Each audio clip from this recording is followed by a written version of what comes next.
Sorry friend, आजभोलि video आउन चाहिँ पाइरहेको छैन। लगातार देख्न सक्नुहुन्छ मेरो आँखामा चस्मा लगाइसकेको छ। यो पछि पनि धेरै रिजनहरू छ। फाइनली म अहिले खोलामा छु, देख्न सक्नुहुन्छ। यस्तो खोलो छ, म खोलाको बिचमा आइसकेको छु, तपाईँले देख्न सक्नुहुन्छ। अनि मेरो चस्मा लाग्नुको पछि रिजन पनि एउटा छ, म तपाईँलाई बताउनेछु भिडियोमा। भिडियो एन्डसम्म हेरिदिनु होला।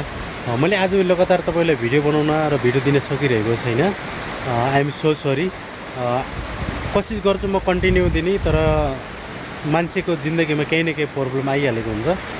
त्यही भएको हिसाबले गर्दाखेरि म तपाईँलाई कन्टिन्यू भिडियो चाहिँ दिन सकिरहेको छैन।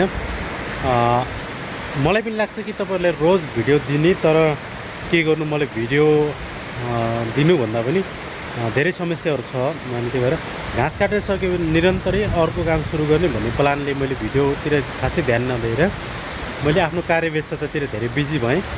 त्यो भएको हुँदा पनि मैले तपाईँलाई भिडियो दिन सकिरहेको थिएन। त्यस्तै गरी अघि पनि केही कुराहरू छ, म तपाईँलाई अघि गएर बताउनेछु। यहाँ चाहिँ अहिले त्यति राम्रो फोकस आइरहेको छैन होला। म अर्को लोकेसनमा जान्छु, फेरि त्यहाँबाट कुराकानी गर्नेछु। म चाहिँ फाइनली दाउरा गर्न भन्दा आएको थिएँ। रुममा फ्री बसी नै रहेको थिएँ। अनि त्यो फ्री बसिरहनु अलि सक्दैन। फेरि काम गरेको मान्छेलाई चाहिँ काम गर्न मन लाग्छ। त्यही भएको हिसाबले म बाहिर खोलातिर घुम्न अथवा केही दाउरा लिन आएको थिएँ। त्यही भएको हिसाबले सानो भिडियो सुट गरौँ तपाईँहरूको लागि भन्ने सोचेको छु। धेरै दिनपछि छुट्टी लिएको छु मैले। तपाईँहरूको सामु देख्न सक्नुहुन्छ, म धेरै बिजी व्यस्तता रहेँ केही दिनसम्म। म खोलाको यस्तो सुन्दर दृश्यमा छु, तपाईँलाई यहाँको केही दृश्य देखाउने छु, फेरि मिल्नेछु तपाईँहरूको साथमा। यहाँ देख्न सक्नुहुन्छ मेरो दाउरा भारी लगाए स्टाइल। यहाँ चारैतिर जङ्गलमा चाहिँ अहिले दाउरा एकदम मिल्न गाह्रो छ, किनभने यहाँ सर्दी सुरु भएको छ। यहाँ यताउता कतै पनि दाउरा नभेटेर यिनै दुईवटा मुढा भेटाएको थिएँ मैले। यो हो चाहिँ बाँझ, यो उत्तिस हो। यसका मुढा चाहिँ मैले लगेर जाँदैछु रुममा।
तपाईँले देख्न सक्नुहुन्छ म दाउराभरि बोकेर आइसकेको छु आधी बाटोसम्म। यहाँ माथिसम्म आइसकेको छु, उठ्न सक्नुहुन्छ।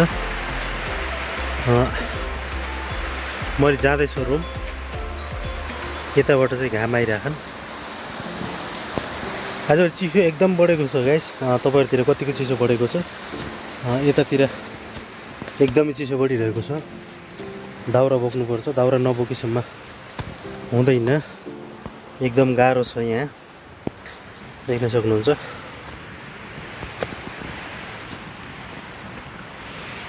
सो फेरि मैले रुममा आइसकेको छु दाउरा भाइ लिएर। देख्न सक्नुहुन्छ म अहिले यति बेला रुममा छु।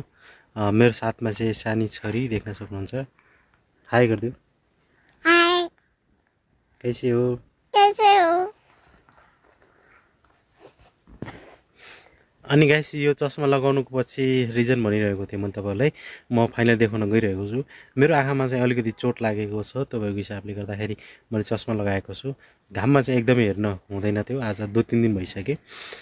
2-3 दिनपछि आज म हस्पिटल भन्नाले पनि योभन्दा पहिला म हस्पिटल गएको थिएँ र केही फरक परेको छ। देख्न सक्नुहुन्छ यस्तो केही फरक परेको छ। अनि यहाँ देख्न सक्नुहुन्छ यस्तो